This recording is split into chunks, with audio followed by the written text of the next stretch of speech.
look terrible, but I wanted to make this video because I think that we are realizing the true consequences and effects of a second Trump term, whether it's through the tariff wars or the chaos that is going on with families being separated or deported to a country that they only know based off of where they were born as, not because of what they were raised up in. A lot of these families are going through situations of life and death where they're being sent into without any remorse or care. A lot of these people are being sent to Guantanamo Bay, where there are no really any laws or guidances to protect, or there is no moderation to ensure that these inmates are not being abused.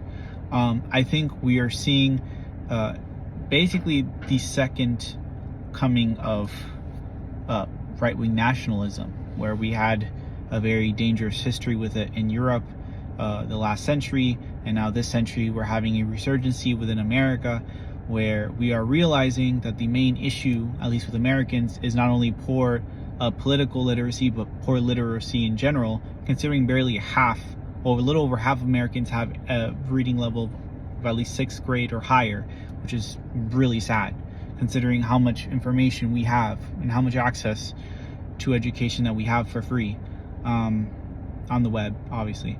I don't know what else to say. I think that the problem is that a lot of Americans just need to see the consequences of voting for someone that doesn't care about them, and that their feelings and actions are two different things. They're not necessarily dependent on one another. Trump can say whatever he wants. Any politician can say whatever makes you feel good. But at the end of the day, look at their track record, especially for people who were incumbents and had a term to actualize a lot of their policies. The issue is that a lot of Americans just don't read up on it. They don't educate themselves, and a lot of them are regretting it, and but not enough.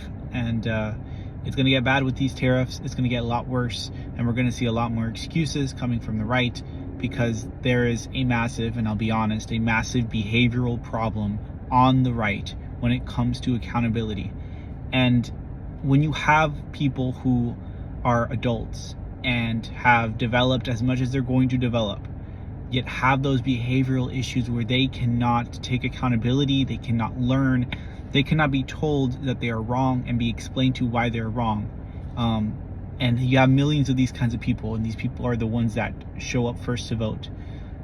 There is an underlying malignance to that, and there's also a massive, massive problem because it allows people that are particularly problematic to rise into power.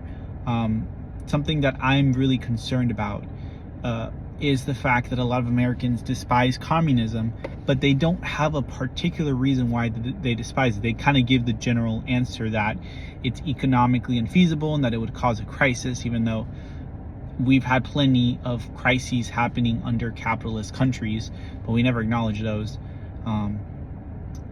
The main reason why a communist country fails is not because it is by design a failure.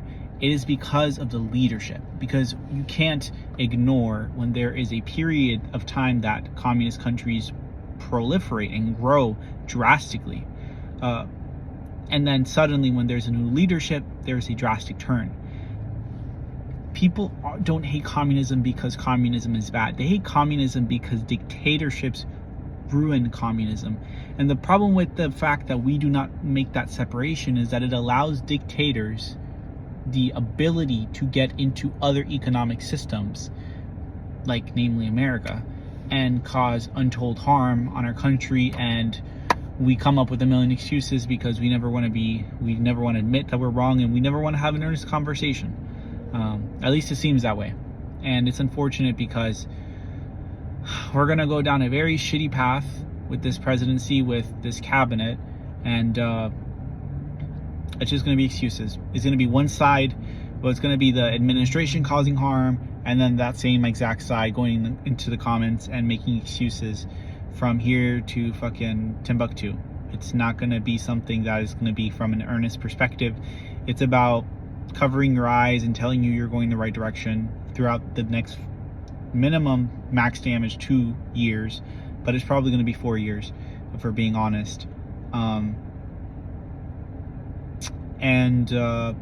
no one else is to blame except two groups of people in America. It is the Trump supporters that voted for him thinking that he would actually help the working class, and the people who didn't show up to vote. I mean, it was literally millions, tens of millions, hundreds of millions that did not show up to vote that could have voted and chose not to.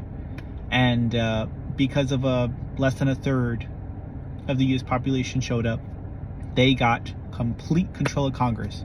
A third of the eligible voters in this country now have complete control of all three branches of Congress. Not to mention the Supreme Court as well. It's very apparent that we're headed towards a very, very dangerous path. Now this president is trying to challenge citizenship. I don't know what else to say, honestly. I'm kind of shocked, but I'm not shocked.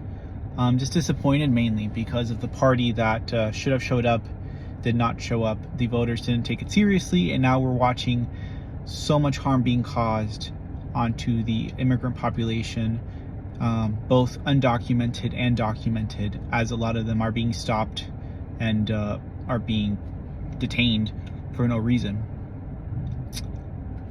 Excuse me.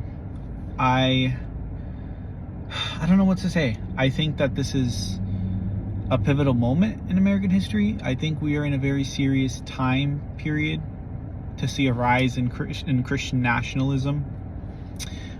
We've seen this happen before, and we are hoping that it doesn't get to either martial law territory or Civil War territory or World War III territory. But it looks like we might get to that point if this continues, whether it's the tariff war or the alienation by the hands of the president of any alliances between the US and other previously allied countries. I don't know what the goal is. I think that the most frustrating part about this whole thing is that we have a party, it's a two-party system for now, for God knows how long. But we only have a party that is still beholden to their donors, mainly their large donors, because that's what most of the Democratic Party is built up of. That's both of the parties. But we need a party that actually represents the people, and there isn't no way that moderate Democrats are going to represent the people properly because of the special interest donors. What our options are, like Gavin Newsom, Kamala Harris again, Pete Buttigieg, and it kills me because America is dying for populism, and it's very obvious, but obviously Trump is not the right kind of populism. We just want massive tax reform, and we want the economic progress that corporations have been achieving for decades now to actually be given to the American people who have given that success to those corporations, not the other way around. And unfortunately, that's what's going to be happening for the next 4 years. I don't know what to say. I don't know what the next direction is. I'm just going to be watching, just unsurprised if it goes the way I don't want it to go, because we're just at that point in history where the donor class has created a system that's two-partied, but it's really one-partied, divided by social issues, and it's frustrating. It's really, really frustrating to watch this happen as an American, and as someone who's been in politics for over a decade now. I don't know. I'm just disappointed. I'm just disenchanted. And now Trump's saying that he wants to raise tariffs on Canada to 50%. I don't know, you guys. I don't know what else to say. Honestly, it's scary that the party that has been hounding Biden relentlessly on inflation, is now making excuses for Trump's tariffs that are inevitably going to go on to the consumer. We're going to end up paying for it because we do not have the infrastructure to divert any sort of jobs from other countries into this one in terms of creating businesses that manufacture products. We just don't have the same stature, and it's important that we diversify where we get our products from, where we manufacture, because that creates competition and that keeps prices low. But to concentrate it is what companies want. They want to make sure that they monopolize as much business as they can so that they rule and they control the prices. When you have 5 companies, I don't want to get into it, but it's just basic knowledge, and I wish that people were force-fed basic knowledge like this, basic economic issues, and but this is where we're at. 2025, we have all the access to information in the world. Like, it's like the Library of freaking Alexandria is on our phones, and yet we still choose right-wing authoritarian populism, and now we're experiencing the financial consequences of it, and being gaslit by millions of Americans so that they don't feel bad about choosing the wrong person is a shitty and frustrating feeling, to say the least.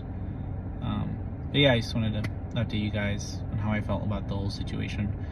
Yeah, see you.